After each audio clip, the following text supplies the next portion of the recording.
Hey guys, happy Cinco de Mayo. What a great day to start my channel. This is my very first day and really going to talk about Spanish. I've been doing Duolingo. I completed my course in 1 year and I wanted to share my experience with you. I hear Duolingo getting a lot of hate and flack online, and I wanted to tell you about my personal journey through Duolingo, how much I learned, the level of fluency, and some of the lessons learned. Before we get into the journey and the details, I want to make something clear. When you're starting Duolingo, you need to be absolutely clear about what your goals are. And based on what you decide your goals are going to be, you will be able to set your expectations accordingly and not come out disappointed. A lot of people jump in expecting complete fluency in a language without realizing that it can take thousands of hours to be completely fluent in a language. And then they incorrectly blame Duolingo or any other app for that matter uh, because it didn't meet their expectations. So be absolutely clear of what you want before you start this. The three types of Spanish. One is travel Spanish. You're just about to go to Mexico, for example. You have 2 weeks or maybe even a month, if you're lucky, to prepare. And Duolingo is perfect for that because you do some of the first maybe 20, 30 units. A unit is really a bunch of lessons together. And you could knock out half a unit in a day. And if you keep at it, 30 minutes a day, within a month, you'll have enough at your disposal to be able to communicate, ask for drinks, understand what they're saying back to you, ask for directions, or just basic getting around in a foreign city. And most of the people usually are on a resort or in a pretty enclosed area. So their exposure to Spanish is probably going to be limited, but you're still head and shoulders above someone who just shows up there without any knowledge of Spanish. So going in with that expectation, just know that a month worth of practice is perfect. You can obviously augment it with asking yourself, okay, what are some of the scenarios I will be in? And then practicing those questions and also understanding the answers that you'll get.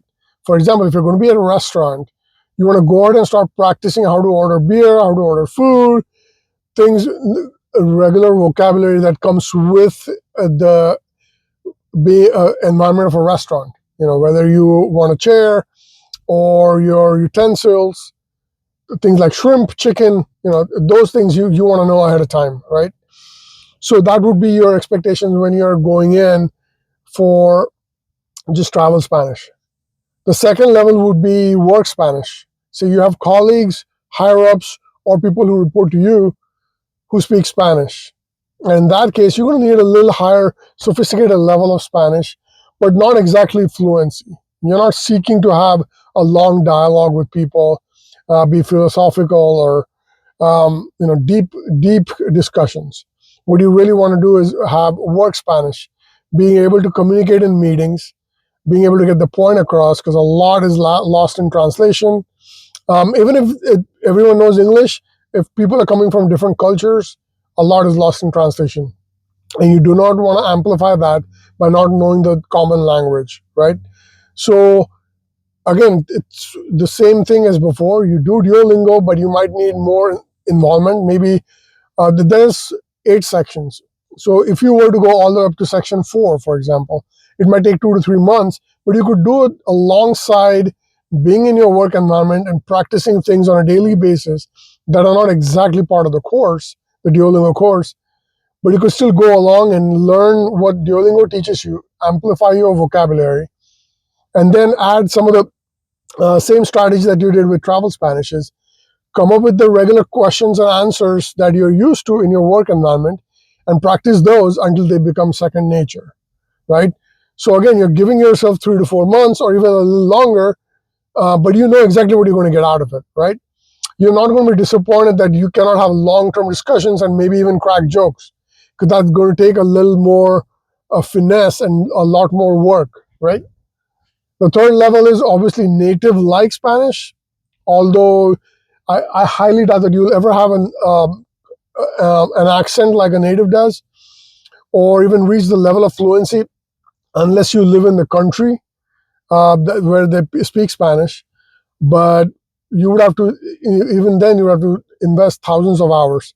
But even then, Duolingo is perfect for that, because by the end of the course, if I'm not mistaken, I had learned over 6,000 words.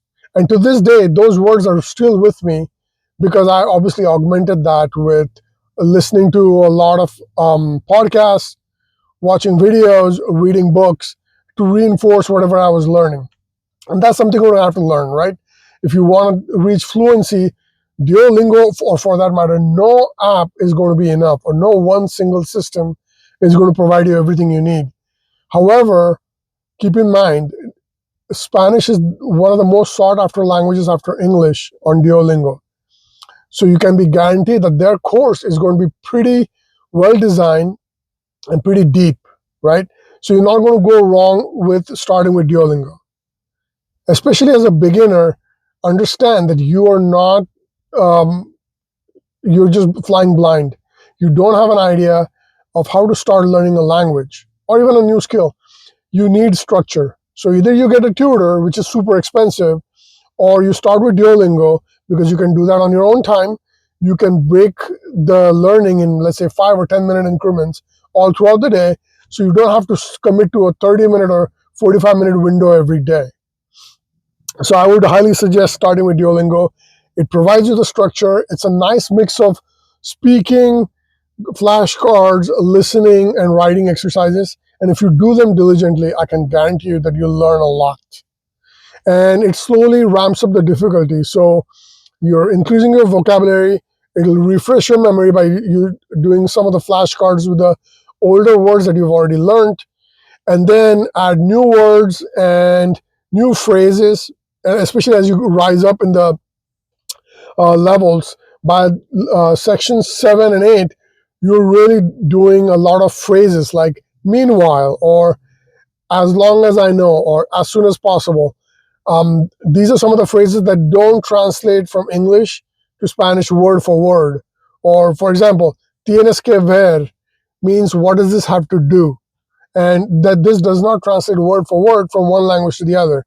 So those nuances are only available in section 6, 7, 8, and above, right? So that's where you need to be if you want to reach fluency. And it really does provide a strong foundation for you to build all your Spanish dreams on.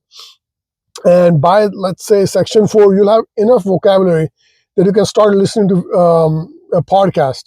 Videos you can start watching, and you can actually slow down the videos on YouTube and even podcasts for that matter.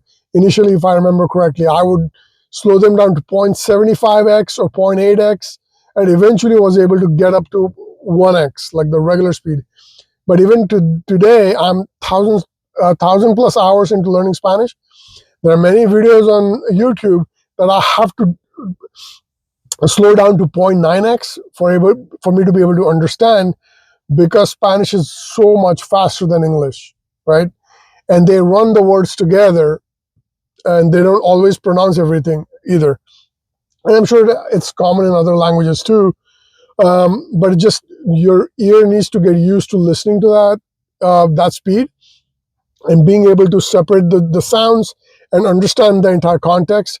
And it takes lots and lots of practice. So again, if you're going into it with the expectation that you're going to be fluent, you will still need to finish Duolingo and then move on to some of the other things. But fluency is not guaranteed with any app, including Duolingo. However, it really will get you to a very strong and confident level of being able to communicate yourself with other people and be able to have some deeper conversations. So once again, I highly recommend Duolingo. There's some of the traps that you do not want to fall into. For example, chasing XP, chasing leaderboards, but we can talk about that on another video. But that's really what I wanted to share with you. And I hope you like the video. And if you do, please hit the like button. Thank you.